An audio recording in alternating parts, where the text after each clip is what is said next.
नमस्कार साथियों, स्वागत है आपका अपने चैनल वैकेंसी लवर में। दोस्तों, इस वीडियो में हम आपके कर्मशाला कर्मचारी के साइंस के टोटल 20 क्वेश्चन डिस्कस करेंगे, क्योंकि दोस्तों आपके जीके और जीएस में मिलाकर आपके टोटल 50 क्वेश्चन आने वाले हैं। हालांकि आपके पेपर में 50 क्वेश्चन आएंगे और अगला जो मैं सेट लाऊंगा उसमें आपके 50 क्वेश्चन भी डिस्कस करूंगा। लेकिन फ़िलहाल अभी हमारे पास जो सेट है उसमें मैं आपको 40 क्वेश्चन डिस्कस करूंगा, यानी कि आपके 20 क्वेश्चन जीएस के हो गए। जीएस में आपका साइंस हो गया एंड जीके में आपके 20 क्वेश्चन हो गए। दोस्तों, अभी मैं 40 क्वेश्चन आपके डिस्कस करने वाला हूँ। अगला जो सेट होगा उसमें मैं आपके 50 क्वेश्चन डिस्कस करूँगा। ठीक है दोस्तों, चलिए दोस्तों, पहला सेट स्टार्ट करते हैं आपका साइंस का, और जिसमें एक आपका दिया गया है, निम्न में से किसके अणुओं के बीच आकर्षण बल अधिकतम होता है। दोस्तों, आपको 4 ऑप्शन दिए गए हैं: द्रव, गैस, प्लाज्मा और ठोस। दोस्तों, आपको इसमें बताना है, क्योंकि दोस्तों ठोस के कणों के बीच आकर्षण बल सबसे अधिकतम होता है, इसी वजह से इनके कण पास पास में होते हैं। तो आपका ऑप्शन नंबर डी सही हो जाएगा। चलते हैं 42 नंबर क्वेश्चन पर। निम्न में से कौन सा कथन गलत है। दोस्तों, इसमें गलत कथन आपको बताना है, और ये आप कथन पढ़ लीजिए। पदार्थ के कण स्थिर अवस्था में होते हैं। बी, आपका पदार्थ के कण बहुत छोटे होते हैं। सी, पदार्थ के कण एक दूसरे को आकर्षित करते हैं, और पदार्थ के कणों के बीच रिक्त स्थान होता है। दोस्तों, ये आपके तीनों कथन सही हैं, इस वजह से क्वेश्चन के हिसाब से ये तीनों गलत हो जाएंगे। तो आपका ऑप्शन नंबर ए सही हो जाएगा। अब चलते हैं 43 नंबर क्वेश्चन पर। गति का तीसरा समीकरण डैश और वेग के बीच संबंध दर्शाता है। दोस्तों, आपका जो तीसरा समीकरण होता है वो आपका होता है B square is equal to U square minus twice A S. तो दोस्तों, ये तो आप बी तो आपका वेग हो गया, अंतिम वेग हो गया, और यू जो आपका प्रारंभिक वेग हो गया। तो आपका यस जो आपकी स्थिति होती है, यानी कि आपकी स्थिति के बीच संबंध दर्शाता है। ठीक है दोस्तों, अब चलते हैं 44 नंबर क्वेश्चन पर। कौन सा अधिक काम करता है। दोस्तों, आपको इसमें बताना है कौन सा ऑप्शन सही होगा। तो दोस्तों, किसी भी वस्तु को कार्य करने के लिए बल और बल की दिशा में विस्थापित दूरी की आवश्यकता होती है। ठीक है दोस्तों, तो विकल्प बी में जो आपका दिया गया है कि बंदूक की एक चलती हुई गोली में गति का क्रिया प्रतिक्रिया का नियम लागू होता है, जो कि बंदूक की निकली गोली को अधिक दूर तक विस्थापित करता है। ठीक है दोस्तों, तो ये आपका बी ऑप्शन सही हो जाएगा। मतलब कौन अधिक काम कर सकता है, यानी कि बंदूक से निकली यानी क्रिया प्रतिक्रिया का जो बल होता है वो आपका अधिक काम कर सकता है। अब चलते हैं 44 नंबर क्वेश्चन पर। जब सोडियम कार्बोनेट को पीएच पेपर की पट्टी पर रखा जाता है, पट्टी का रंग क्या हो जाता है। दोस्तों, पट्टी का रंग परिवर्तित नहीं होता है। ठीक है दोस्तों, सोडियम बाइकार्बोनेट को पीएच पेपर रखने पर कोई भी रंग परिवर्तन नहीं होता है। तो आपका बी ऑप्शन सही हो जाएगा। चलते हैं 46 नंबर क्वेश्चन पर। एम द्रव्यमान की कोई वस्तु जो त्वरण ए से गतिशील है, उस पर प्रयुक्त बल क्या होगा। दोस्तों, आपने वो एक फार्मूला पढ़ा होगा, F बराबर एम ए होता है। ठीक है दोस्तों, F बराबर एम ए। तो दोस्तों, ये आपका सी ऑप्शन नंबर सही हो जाएगा। अब चलते हैं 47 नंबर क्वेश्चन पर। सामान्य रूप से एक उदासीनीकरण अभिक्रिया को निम्न रूप में लिखा जा सकता है। दोस्तों, एक आपने अभिक्रिया पढ़ी होगी जिसमें आपका NaOH जो कि आपका अम्ल क्षार होता है, NaOH होता है क्षार, प्लस HCl जो कि आपका अम्ल होता है, हाइड्रोक्लोरिक अम्ल होता है ये, और ये आपका लवण बनाता है। ठीक है, तो लवण और प्लस जल बनाता है। तो दोस्तों, इसमें आपका ऑप्शन नंबर बी सही हो जाएगा। अब चलते हैं 48 नंबर क्वेश्चन पर। वायुमंडलीय अपवर्तन के कारण सूर्योदय और सूर्यास्त में लगभग कितने मिनट तक की देरी हो सकती है। ठीक है दोस्तों, तो इसमें आपको डायरेक्टली आपको पता होना चाहिए इस क्वेश्चन का आंसर। दोस्तों, ये आपका 2 मिनट की देरी होती है इसमें। ठीक है दोस्तों, अब चलते हैं नेक्स्ट क्वेश्चन पर। निम्न में से कौन सी धातु केरोसिन तेल में संग्रहित की जाती है, यानी कौन सी धातु है जो कि आपके केरोसिन के तेल में डुबा कर रखी जाती है। तो दोस्तों, ये ऑप्शन जनरली आपको पता ही होगा। आपको सोडियम धातु जो होती है वो आपकी केरोसिन में रखी जाती है, नहीं तो ये जल जाएगी आपसे ऑक्सीजन से क्रिया करके। अब बात करते हैं 50 नंबर क्वेश्चन की। धातु जो 35 डिग्री सेंटीग्रेड तापमान के ऊपर द्रव अवस्था में रहती है, उसको मतलब वो कौन सी धातु है आपको बतानी है। तो आपका एक तो पारा हो गया जो कि आपका 35 से ऊपर ही रहता है, एंड आपका गैलियम, यानी कि ऑप्शन नंबर सी आपका सही हो जाएगा, ए और बी दोनों। अब चलते हैं 51 नंबर क्वेश्चन पर। दोस्तों लास्ट में आप बताना कि आपके कितने क्वेश्चन सही हो रहे हैं, जिससे कि हमको एक आइडिया लग सके कि आप कितना सही कर रहे हैं। तो अब 51 नंबर क्वेश्चन की बात करते हैं। यदि वायु प्रतिरोध को नगण्य माने तो मुख्य रूप से गिरते हुए पिंड की स्थिति ऊर्जा और गति ऊर्जा का योग क्या होगा। दोस्तों आपको इसमें जो आपकी कुल ऊर्जा होती है उसको बताना है।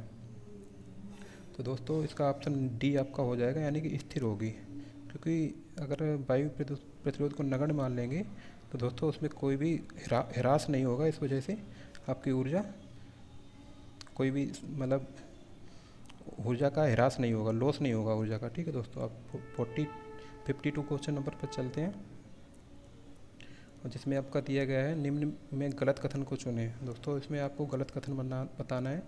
लिफ्ट में पिंड के भार से संबंधित है ये, और गुरुत्वीय त्वरण जी के रूप आकृति एवं द्रव्यमान पर निर्भर नहीं करता है, और गुरुत्वीय त्वरण ध्रुवों पर अधिकतम होता है।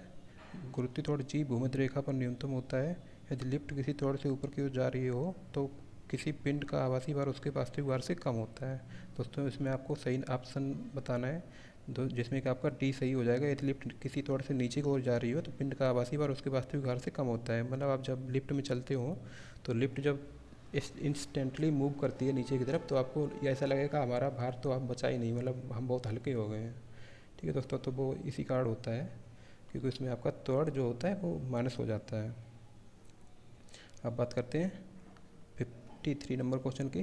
तत्वों को उनके परमाणु द्रव्यमान के आधार पर वर्गीकृत करने का श्रेय किसको दिया जाता है। यानी कि जो आपकी आवर्त सारणी थी उसको परमाणु द्रव्यमान के आधार पर किसने वर्गीकृत किया था, तो आपका मेंडलीव हो जाएगा। ठीक है दोस्तों, ऑप्शन नंबर ए सही हो जाएगा, मेंडलीव।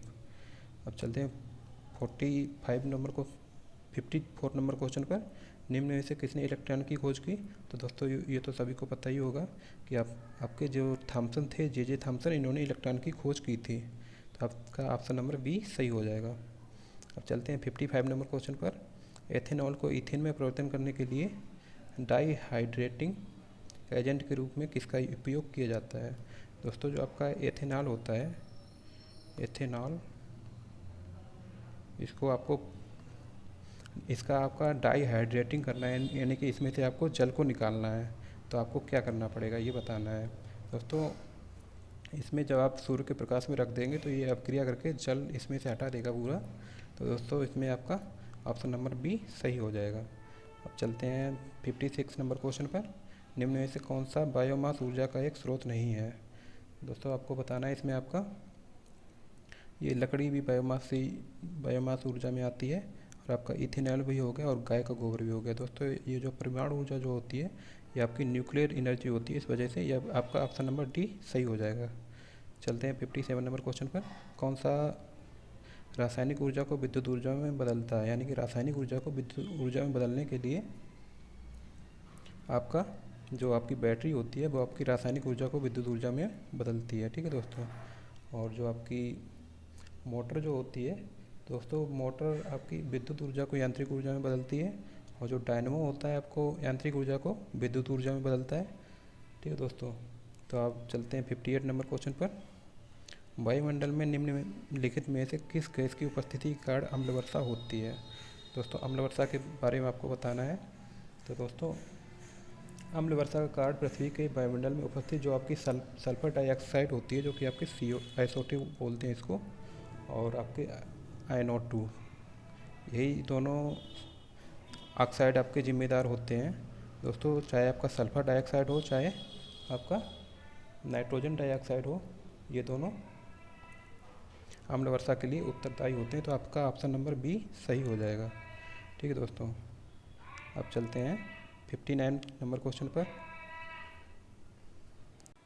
अब दोस्तों आपको 59 क्वेश्चन पर चलते हैं। 13 वोल्ट के विभवांतर वाले दो बिंदुओं के बीच 5 कूलाम के आवेश को प्रभावित करने में कितना काम करना होगा। दोस्तों ये कोई दो बिंदु हैं, यहाँ पर आपका 13 वोल्ट का विभवांतर लगा हुआ है, यानी कि 13 वोल्ट की कोई बैटरी लगी हुई है, और इनमें आपका आवेश Q का वैल्यू दी गई है आपकी 5 कूलाम। दोस्तों इसमें आपका W की वैल्यू बताना है, तो W is equal to Q into B होता है। ठीक है दोस्तों, Q इंटू बी। तो दोस्तों Q आपका क्यू आपका 5 है एंड बी आपका 13 है, तो आपका 65 जूल हो जाएगा, यानी 65 जूल। तो आपको ऑप्शन नंबर डी सही हो जाएगा। ठीक है दोस्तों, अब चलते हैं 60 नंबर क्वेश्चन जो कि आपका लास्ट क्वेश्चन है। दोस्तों, कार्य करने की दर को क्या कहते हैं, आपको बताना है। दोस्तों, किसी पिंड द्वारा एकांक समय में जो आपको कोई भी कार्य करने की दर उसकी शक्ति या सामर्थ्य कहलाती है, जिसकी जो मात्रक होता है उसको वाट भी बोलते हैं। ठीक है दोस्तों, वाट। और एक एचपी में दोस्तों पूछा जाता है, एक एचपी में कितने वाट होते हैं, तो आपके 746 वाट होते हैं एक एचपी में। तो दोस्तों, ये तो आपका साइंस का प्रैक्टिस सेट था, जिसमें कि मैंने टोटल 20 क्वेश्चन डिस्कस करे। और दोस्तों, आप कमेंट में बताना कि आपके कितने क्वेश्चन सही हो रहे हैं। ठीक है दोस्तों, और अगर आप असिस्टेंट रेडियो ऑपरेटर एंड अगर आप हेड रेडियो ऑपरेटर की तैयारी कर रहे हैं, तो दोस्तों उसके भी डेली वीडियो आपको मिलते रहेंगे। साइंस के और मैथ, रीजनिंग, हिंदी, जीके सबके मैं प्रैक्टिस सेट कराने वाला हूँ डेली। तो दोस्तों, आप जुड़िए हमारे साथ और डेली प्रैक्टिस करिए, और बाकी आप पढ़ाई अच्छे से करते रहिए, और जल्दी आपका एग्ज़ाम भी हो जाएगा। तो धन्यवाद दोस्तों। कैसी लगी वीडियो मतलब कमेंट में बताना किस तरह की वीडियो लगी। और दोस्तों, इसका पीडीएफ मैं अपने टेलीग्राम चैनल पर डाल दूँगा, आप वहाँ से ज्वाइन होकर के पीडीएफ को डाउनलोड कर सकते हैं और बार बार प्रैक्टिस भी कर सकते हैं। तो धन्यवाद दोस्तों।